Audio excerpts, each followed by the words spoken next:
Picture yourself back there. It's the evening of February 13th, 1989. You're hunched over the kitchen table, elbows resting on yesterday's newspaper. The house smells like dinner, but right under your nose is the sharp tang of white paste and construction paper. You're armed with dull safety scissors and a discarded Reebok shoebox. It looks messy now, but if you were a kid then, you know this wasn't just a shoebox. It was your social currency. From the sticky red marker stains to that jagged slot hacked into the lid, this wasn't just a craft project. It was the fortress that held your social worth for the next 24 hours. That vessel came first. If you were lucky, you had a sturdy box from a fresh pair of high tops. If you were unlucky, you were working with a flimsy sandal box that threatened to buckle under the weight of excessive decoration. The transformation of this cardboard rectangle was a serious business.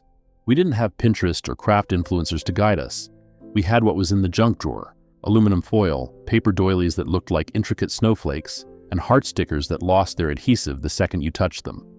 You wrapped the box in white or pink butcher paper, taping the corners with excessive amounts of Scotch tape that turned yellow and brittle with age. The aesthetics were a chaotic collage of desperation. You pasted on construction paper hearts, maybe drew a crude cupid if you were artistically inclined, but the most important structural element was the retrieval system. Some kids just left the lid loose. The ambitious ones cut a flap in the back. But everyone, absolutely everyone, cut the slot in the top. It had to be wide enough to accept a small envelope, but narrow enough to keep prying eyes from counting your loot before the designated time. This box was your vault. Once the box was engineered, the real anxiety began. The cards. A few days prior, you had been dragged to the drugstore, maybe a local Woolworths, a Rite Aid, or an Eckerd Drugs. You walked down the seasonal aisle, surrounded by the smell of cheap chocolate and ozone, faced with a wall of cardboard boxes. The choice you made here defined your personal brand for the year. The unspoken hierarchy of the playground was printed on those boxes. If you were cool or trying to be, you went for the licensed heavy hitters. In the mid-80s, it might have been He-Man or the Thundercats. By the early 90s, if you weren't handing out Teenage Mutant Ninja Turtles or the Simpsons cards, you were falling behind. There was a specific social currency to save by the Bell Valentines. But there was always the danger of the generic box, the one with cute kittens or bland cartoon bears that cost $1.99 instead of $3.50. Showing up with generics was social suicide, a signal that your parents didn't understand the complex ecosystem of the fourth grade. Back at the kitchen table, you opened the box. Inside weren't individual cards, but sheets of perforated cardstock. This is where the manual labor kicked in. You had to carefully tear them apart along the dotted lines. One wrong move, one hasty rip, and you decapitated Garfield or tore the wheel off a Hot Wheels car. You sat there, separating 30 tiny squares of cardboard, creating a pile of jagged edges and paper dust. Then, you pulled out the sheet. The teacher had sent it home on Monday, a mimeographed or photocopied list of every single student in the class, usually smelling faintly of purple Ditto ink. This document was law. The rules of the classroom in the 80s and 90s were strict and unforgiving. If you bring Valentines, you must bring one for everyone. There was no picking and choosing. You couldn't skip the kid who kicked your shin at recess, and you couldn't skip the weird kid who ate paste. It was a forced exercise in diplomacy. The anxiety of the sheet was palpable.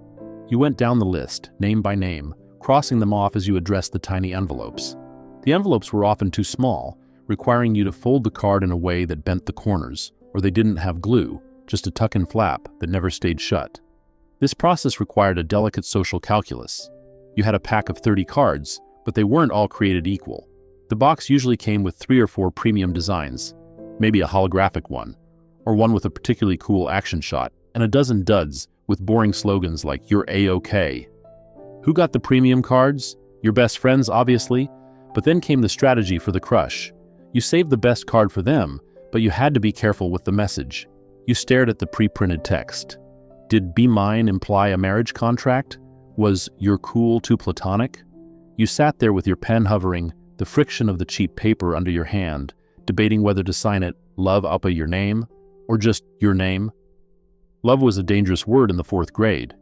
It could lead to mockery that lasted until middle school. So you usually chickened out, went with your friend, and shoved it into the envelope before you could change your mind.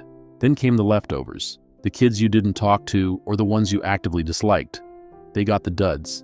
They got the cards with the weird puns that didn't make sense or the character nobody liked. But they still got one. Because the fear of the morning count was real. The thought of a student dumping out their box and finding it empty was a collective nightmare we all shared, and the teacher's glare, if you were the culprit, was a fate worse than detention. By the time you finished, your hand was cramping. The kitchen table was littered with paper scraps and empty perforation strips. You packed the 30 envelopes into a Ziploc bag or a brown paper sack, placing them next to your shoebox fortress by the door. You went to bed with the distinct, buzzing stress of a job done, but the lingering fear, did I miss anyone? Did I spell Jason's name with a Y? The next morning, the school bus would smell like diesel and humidity, and you'd protect that shoebox on your lap as if it contained the crown jewels, bouncing over the potholes, heading toward the judgment day of the classroom party. The school day on February 14th dragged on with agonizing slowness. It was a torture peculiar to childhood, being forced to focus on long division or the geography of South America, while 25 brightly colored, handmade mailboxes sat on the desks like silent sentinels. The classroom air felt pressurized. Every time the intercom clicked on or the teacher glanced at the clock, a ripple of kinetic energy shot through the room. We were sitting on a powder keg of sugar anticipation and social validation. Finally, the signal was given.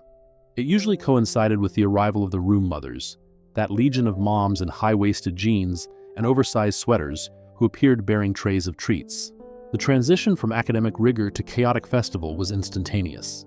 The desks were cleared and the delivery phase began.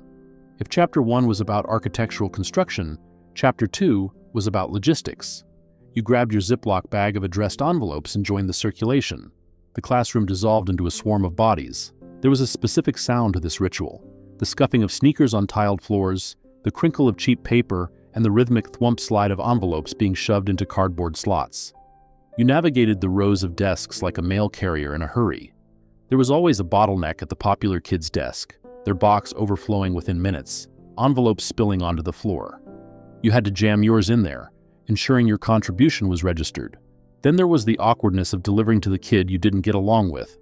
You'd slide the card in quickly, avoiding eye contact, fulfilling your diplomatic duty before darting away. Once the delivery was done, the sensory overload of the party truly kicked in. The classroom, which usually smelled of chalk dust and pencil shavings, was suddenly overwhelmed by the scent of artificial vanilla and floor wax. The feast was a monument to the food coloring industry of the late 20th century. The centerpiece was always the cupcakes, bought in plastic clamshell containers from the supermarket bakery. They were topped with an inch of frosting that wasn't quite cream and wasn't quite sugar. It was a whipped, greasy, neon-colored substance that coated the roof of your mouth with a film that lasted for hours. And then, the punch. It was always red. It was poured from giant plastic jugs of Hawaiian punch or high C into tiny translucent wax cups. You remember those cups, the way the wax would soften under the heat of your hand, and how, if you bit the rim, it would leave a waxy residue on your teeth. The punch was never cold. It was lukewarm, tasting of red dye number 40 in tin, but we drank it like it was vintage wine. We scrutinized the conversation hearts, those chalky, bone-dry candies that tasted like medicine but carried the weight of scripture. We traded them. I'll give you a fax me for a call me. We were dealing in futures of communication we didn't even possess yet. The party burned hot and fast. By 2:30 p.m., the sugar crash was looming. The floor was sticky. The trash can was overflowing with napkins and cupcake wrappers. But the main event was still to come. The bell rang, and we marched to the buses, clutching our shoeboxes. The bus ride home was louder than usual, a rattling transport of high-glucose energy, but you didn't open your box yet. That was the rule. You waited. The true climax of the Valentine's Day party happened in the quiet of your own living room. You walked in, dropped your backpack, kicked off your shoes, and took the box to the designated sorting zone, usually the center of the living room rug. You dumped it out. The cascade of envelopes hit the carpet, a colorful pile of loot. This moment was pure tactile satisfaction. You began the sorting process. First, you separated the candy. There were the lollipops taped to the backs of envelopes, usually the flat, heart-shaped kind with the loop handle, the tape yellowing and impossible to peel off without ripping the wrapper. There were loose Jolly Ranchers and the occasional box of sweethearts. Then you opened the cards. This was the autopsy of your social standing. You tore open the envelopes, ignoring the jagged edges, and pulled out the tiny rectangles of cardstock. You read them with the intensity of a forensic analyst. To your name, from Jason. A picture of Garfield kicking Odie. Meaningless. Toss it in the pile. To your name, from Sarah. a Care Bear on a cloud, standard issue.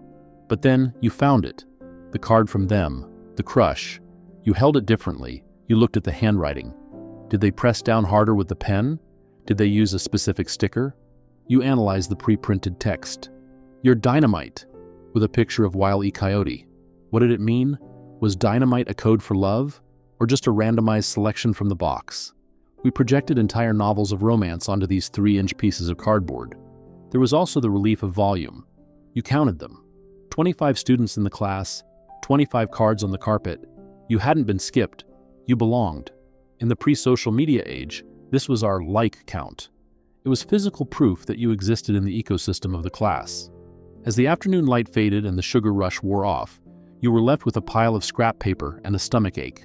The shoebox, once a fortress, was now just an empty cardboard shell, its purpose fulfilled. The magic evaporated quickly. By the next morning, the cards would be shoved back into the box and shoved under the bed, eventually to be thrown out during a spring cleaning years later.